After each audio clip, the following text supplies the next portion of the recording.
Hello there. Frankie says hi as well. It's currently snowing. I just made some tea, and today I want to discuss why so many of us desire and romanticize leaving our hometowns in our teens and early 20s. I have a lot of thoughts on what this means to our identity and why there's a stigma for those who choose to stay in their hometowns, especially when your hometown kind of alienates you. This is something I've thought about for roughly half my life, but I've just noticed it coming up in conversations with my friends a bit more recently, so I kind of just thought I'd make a video about it. So, to start off, I was born and raised in Treaty 4, Canada, on the unceded territories of the Nahiawak, Anishinaabe, Dakota, Lakota, Nakota, and Dene nations, and its hometown to the Métis nations, otherwise known as the province of Saskatchewan. Now, for those who don't know much about Canada, the country can kind of be divided into three sections. There's Eastern Canada, where Toronto and Montreal would be. It's the big city side, the place where things are happening, very modernized. And then there's Northern Canada. It's very icy and cold, not hugely populated, but there's still a lot of indigenous peoples living there.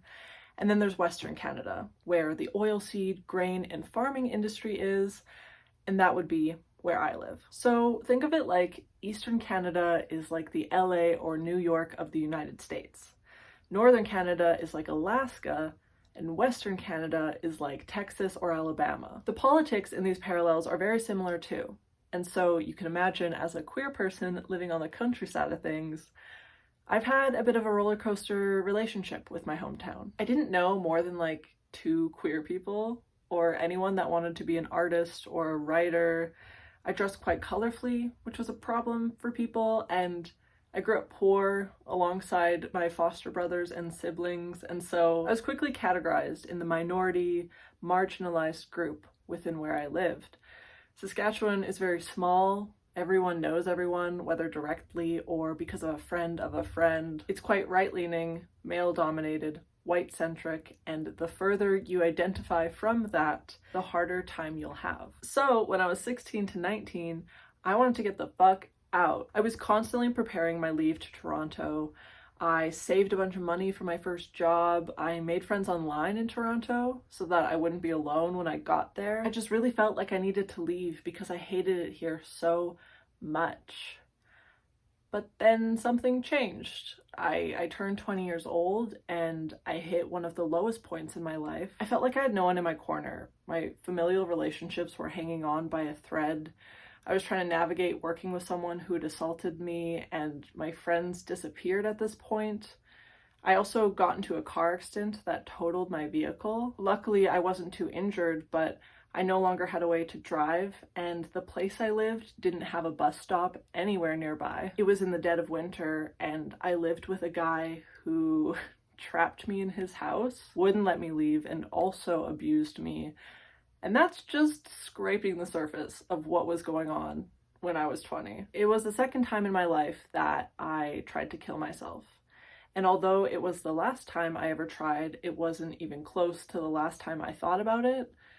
And so in my early 20s, I realized I needed help. I was so tired of always wanting to die and of hating myself and hating where I lived and feeling like happiness was a rare emotion, that I took on years of radical compassion and unlearning shame and just like cultivating love as a verb instead of a noun, something that I was constantly doing and feeling and practicing. So what ended up happening is that insatiable need to leave my hometown turned into an importance in staying. I did a lot of my healing in nature. I discussed my heartbreaks to the trees and took hour-long hikes delving into the crevices of my childhood traumas. I would go swimming and discover my body wasn't something to hate, but a vessel of strength. I sat on the beach alone many evenings, crying, dancing. I learned to love Saskatchewan through the realization that the land loves me back, even when the people don't. That it is about the land and not the people. Frankie says hi. She just woke up from her nap. I was gonna say, the strange thing was, when I came into this place of love, I was met with a lot more bitterness and resistance. It is a lot more common to hate Saskatchewan than to love it, especially amongst us minority groups, artsy groups, whatever. Feeling underrepresented, I mean, it all makes sense. But I would say to these various people in my life, we're seeing Saskatchewan for its politics, but what about its land? It's very colonial of us to forget and neglect this part of it. Indigenous peoples took care of this land long before everything came about that we are currently a part of. But I don't know, I feel like when I said this, it never really made a difference. Everyone I dated still tried to convince me we'd move soon. My friends actually would, and then our communication always lessened and we drifted. It always made me feel sad, but never fully lonely. The Indigenous people in my life always assured me, held me, and merged me into the landback movement. I spent a lot of my early 20s reading books by Indigenous authors on their views on land, how land itself is something we should not be taking from, but we should instead be giving to, how giving the land back to Indigenous people would drastically improve our ecosystem, our politics, our individual mental health. And then, as a lot of you know, I took up Tai Chi a few years back, which is a very energy, nature-based mindfulness practice. I also went to therapy and really delved into a lot of psychological practices. So there's a lot of layers as to how I improved my brain health and relationship with myself. But my main takeaway from all of this was that I don't think it would have been possible to do the same degree of healing I did in a big city, in a Toronto or Montreal or LA or New York. Saskatchewan is very slow-paced, and that's normally seen as a bad thing. But for me, it's what allowed me to take the necessary days off work without putting me into some sort of financial hole. Our minimum wage isn't high, but the cost of living isn't high either. Nothing is that expensive or extravagant. It's very easy to take time for yourself and feel unbusied. And then I also obviously have a lot of access to nature. The trees, the beaches, the hiking trails, they're all within a 20 to 40 minute drive from where I live. When I hear stories of people from LA doing 4, 5, 6 hour trips to get somewhere, I'm like, oh my gosh. And I've witnessed a lot of my friends' big city moves.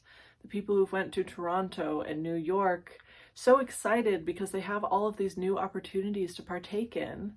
But then once they're there, you fast forward to a year and they've done none, maybe one, all because these opportunities are too expensive and inaccessible. And then often, more than a year after moving, I'm met with a list of complaints as to what they don't like, and just makes me think about this notion of if you have things to complain about here, you'll have things to complain about there. And I found this experience quite common with my digital research as well. I don't know that we quite really register that this big city dreams has severe roots of classism. Big city dreams are often sold to us by nepo babies, people with trust funds, generational wealth, and the reason is because late-stage capitalism is their friend. It benefits them. But for the average person, this system doesn't really work. We end up taking on a lot of struggles to emulate this sense of opportunities, having our life together, hands reach stardom, meeting people we would never meet before. But if you consider being someone who's grown up poor, now taking on this immense fear of financial insecurity, when you've had shaky mental health and you're now in an environment that burns people out very quickly, when you're neurodivergent and have a difficult time socializing, or are disabled and can't realistically do the commutes of a big city, is it really worth it? Because for me, I live somewhere that is a bit drab, a bit cheap, but it affords me the opportunity to travel once a year. Sometimes it's just a small road trip, other times I can fully fly somewhere. But I just work at a bookstore, I sell books, I make little films here and there. I can't help but wonder, and what I'm about to say, I want you to genuinely sit with for a second. Is it that a place makes our lives special, or do our lives make a place special? Because, for example, I'm going to branch off of what I priorly said. When we, as underrepresented people, thrive in small towns and underground cities, we do huge things. As a queer person who's written books and is actively publishing poems and has had my films played in other countries outside of Canada, I have accidentally conjured some very heartwarming conversations with young people. I have seemed to do this thing of like, look, someone queer can succeed here. Maybe I can too. I am currently in this realm that I call the prairie sword. It's a take on the phrase double-edged sword, and I feel like many people who don't live in big cities will relate to this. It is this notion that if I stay in Saskatchewan, I can make big community impact, such as these conversations I'm having with young people.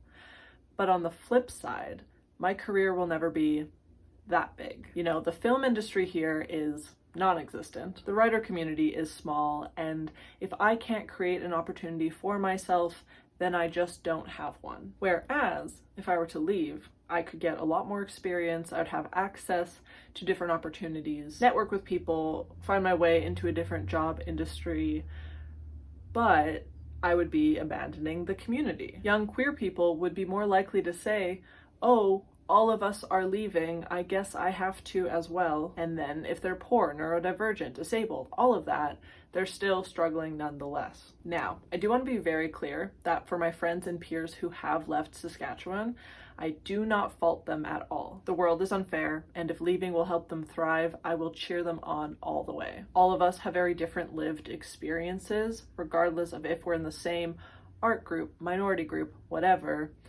Even though I'm queer, I am also white. I can slide under the radar of right-winged weirdos sometimes when other people can't. Sometimes I feel like, who am I to say I can change any of this? You know, with all of the anti-queer politics going around, I feel exhausted. I feel the continual resistance. Why should it be up to me to change something I didn't want in the first place? But then I think, I don't need to change things.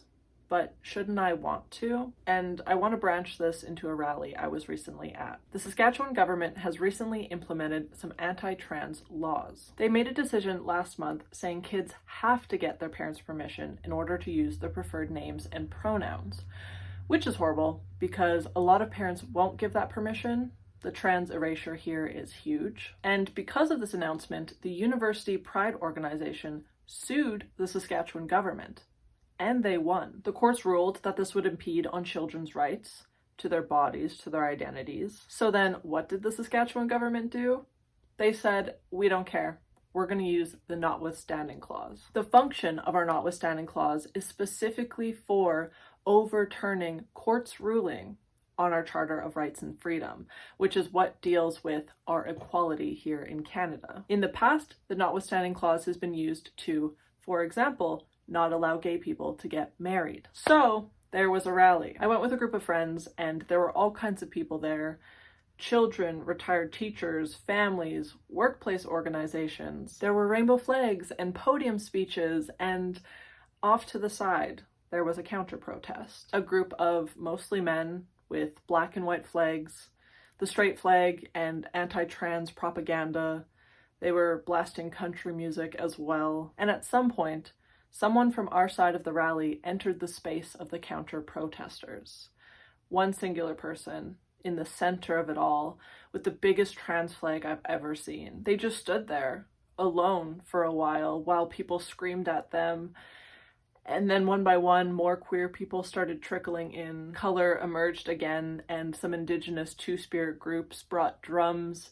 There was trilling over the country music, and it was beautiful and it was emotional. I was standing there watching all of this, just thinking like, God, there's so much pain here. It is so hard to live here. But also, this is why I can't leave. I don't want the younger generations to feel the way I'm feeling. It is so important for us to exist everywhere, in every environment, and for there to be more than one of us, so that one person is not standing alone in a group of people like that. Realistically, I don't know if I'm going to live here forever.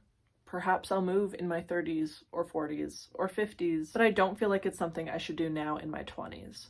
And I wanted to discuss this. I wanted to put it in video format because I see so much of the other side of the people who leave, and there definitely is a stigma around people who choose to stay where they're born. So that's that. There's not much of a resolution, but I would love to hear your experience. As you can see, it has gotten quite dark. When it's winter in Canada, it's like night at 4 p.m. So I'm gonna go play with the cat. So subscribe if you already haven't. Make sure to leave a comment and like if you enjoyed the video. And I will see you in a couple weeks. Bye.